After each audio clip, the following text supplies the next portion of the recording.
Good morning, Magic players and card collectors of all kinds. Welcome back to my channel. I'm here today to do a deck profile for you guys. I promised that when I got back from my detox, I would get better and I would come back with some deck profiles. I'm going to be doing deck profiles for the next probably few weeks at least before I get any new cards because I don't have a job right now, so can't afford to buy anything. Not even Dollarama packs, unfortunately. So instead, I figured to keep you guys entertained, I would go over some of the Magic decks that I have.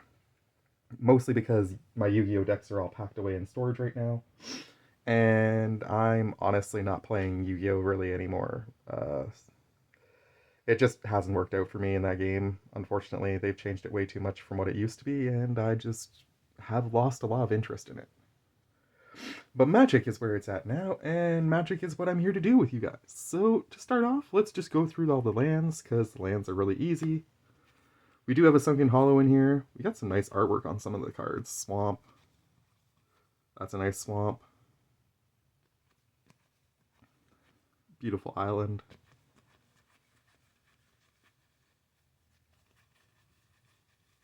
Another beautiful island. Or no, that was a swamp. Sorry. Swamp Island. Undercity Sewers is a good add-on that I got recently. We've got our Planeswalker up here, Liliana of the Untouched by Death. She's pretty good in this deck. We definitely want to do a lot of milling, a lot of recursion. That is the big theme of this deck. Get stuff in the grave, get stuff out of the grave. Artifacts wise, we've got Lightning Greaves, we've got Grimoire of the Dead, and we've got a Soul Ring. So not a lot of artifacts in this deck. It's not really focused on that. The Lightning Greaves is mainly there to protect certain cards that combo off really well in my deck, like that you'll see later on. We're going to get the elephant out of the way here. We're going to go to the enchantments.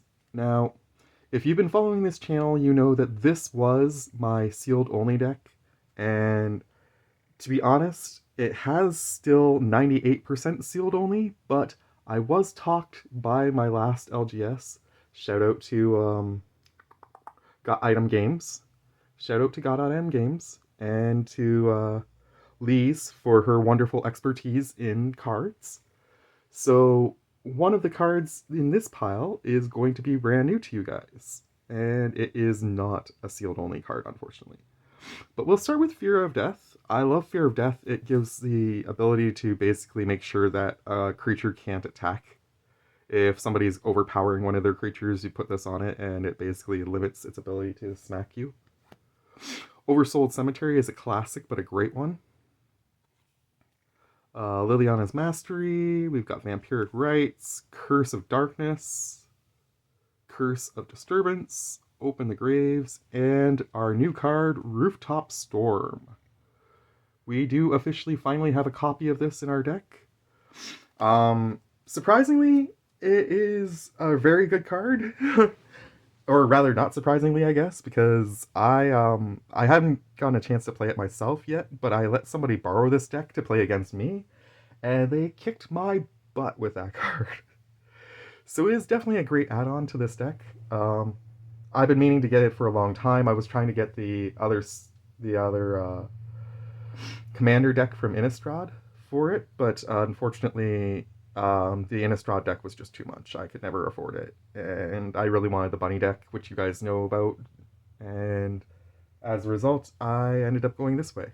So, like I say, Lee's talked me into getting the Rooftop Storm and one other card, which is a creature that I'll show you when I get to that part. But for now, let's go through the sorceries.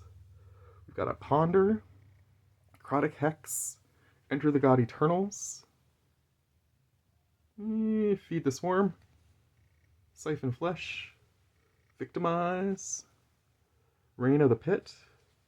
This is a new one that I picked up in a pack. I really like this one, Crawl from the Cellar. You can return a creature card from your graveyard to your hand and then put a +1/+1 counter on a zombie you control.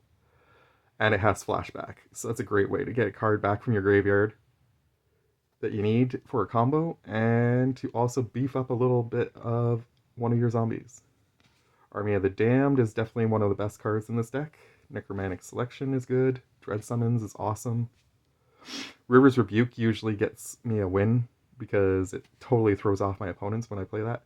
Windfall is a new addition to this deck. I got that recently in another commander deck, or possibly out of a pack. I can't remember which. I think it was in the commander deck. It was in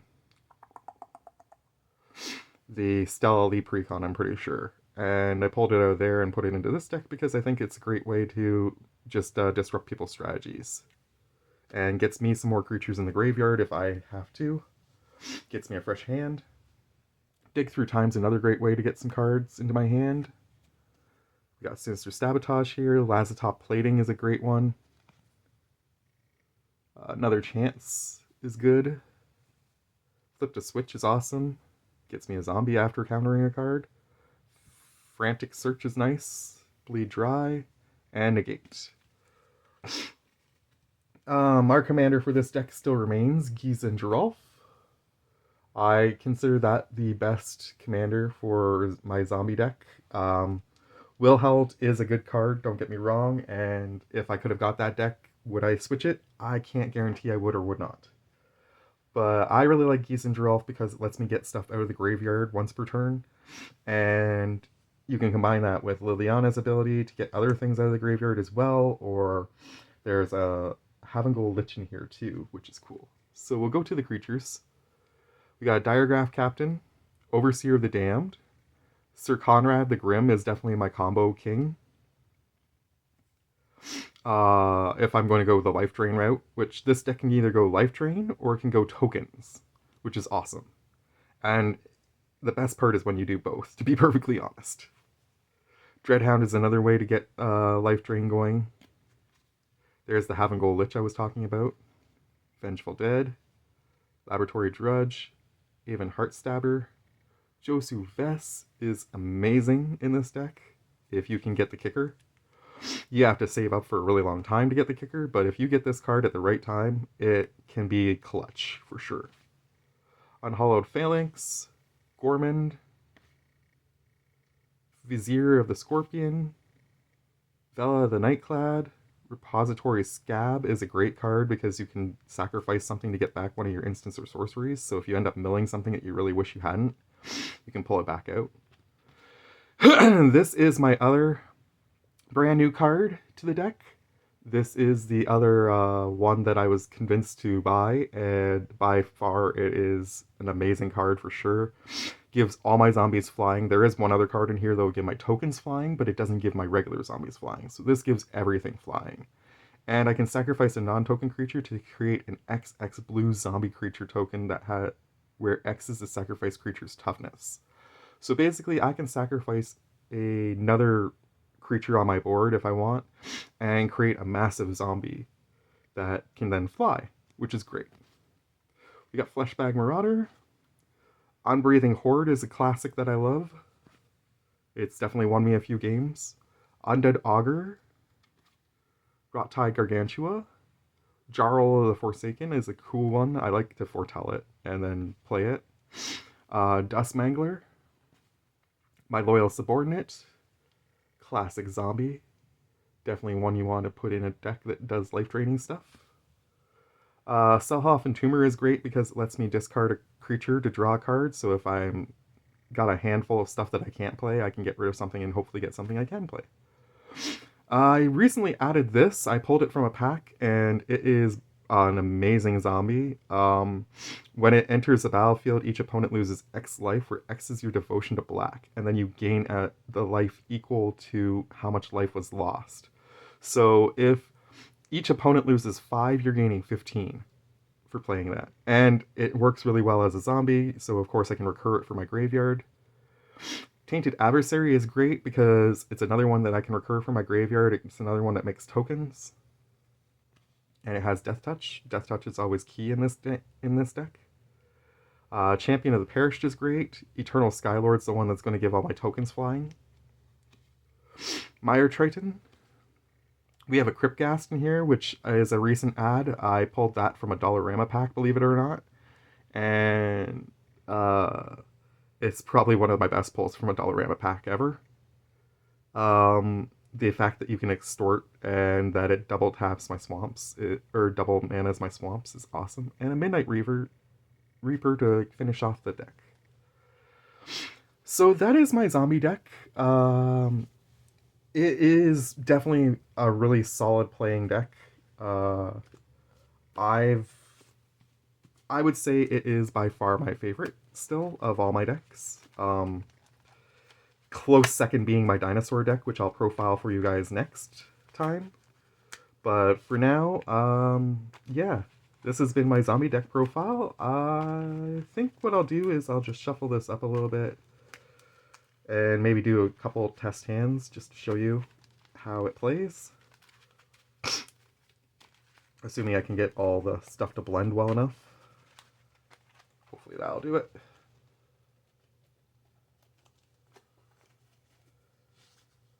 See what we get for a test hand. 1, 2, 3, 4, 5, 6, and 7.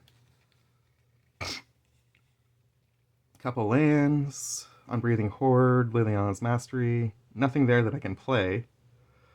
I'm not sure I'd keep that hand, to be honest. It might be worth it. There's another land on top. Yeah, it would have been worth it, because then I could get my commander out. This deck has a bit of a slow start. Most of the cards in this have a mana value of at least 2 or 3, if not higher. So turn 1 plays are pretty slim in this deck. But that's not the end of the world. You don't always have to come out of the gate swinging. I find that this deck is about patience and timing.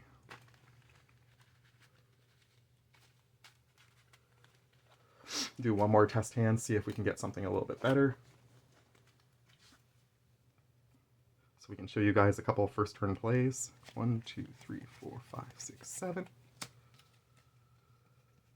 Couple islands, 3 islands, no black. That's interesting. 3 islands, no black. We do have a flip the switch, which is nice. And if we get a black, we get an Unbreathing Horde out early. Not that that's a good thing to have out early. Laboratory Drudge is a good one to have out early, though. 1, no black. Command Tower. Alright, so that's definitely a hand that would have been worth keeping for sure. 3 islands at Command Tower gets you your black. So, yeah. Basically, like I say, the goal of this deck is twofold. You either make a massive army and you swing out, or you just sit back, hiding behind your Death Touch creature army, and you drain the crap out of everybody's life, which is my personal preferred way to win. With this deck, swinging is fun, don't get me wrong, but if you can just sit there and make your opponents sweat trying to figure out how to get rid of your stuff while you drain their life, I find that so very, very entertaining. Just below my commander is a whole bunch of tokens, of course. I got some nice zombie tokens here.